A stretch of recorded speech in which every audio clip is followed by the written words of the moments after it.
ఆదిలాబాద్ జిల్లాలో పెద్ద పులుల సంచారం జనాన్ని భయపెడుతోంది. బోధ్ మండలం కంటేగాం గ్రామ పరిసరాల్లో దూడను చంపేసింది పెద్ద పులి. గొల్లాపూర్లో మరొక పులి తిరుగుతున్నట్లుగా స్థానికులు చెబుతున్నారు. ఫారెస్ట్ అధికారులు ఏర్పాటు చేసిన ట్రాకింగ్ కెమెరాల్లో 2 పులుల విజువల్స్ రికార్డ్ అయ్యాయి.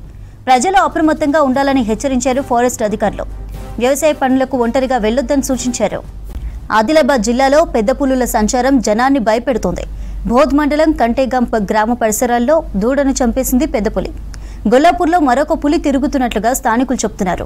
ఫారెస్ట్ అధికారులు ఏర్పాటు చేసిన ట్రాకింగ్ కెమెరాల్లో 2 పులుల విజువల్స్ రికార్డ్ అయ్యాయి. ప్రజలు అప్రమత్తంగా ఉండాలని హెచ్చరించారు ఫారెస్ట్ అధికారులు. వ్యవసాయ పనులకు ఒంటరిగా వెళ్లొద్దని సూచించారు.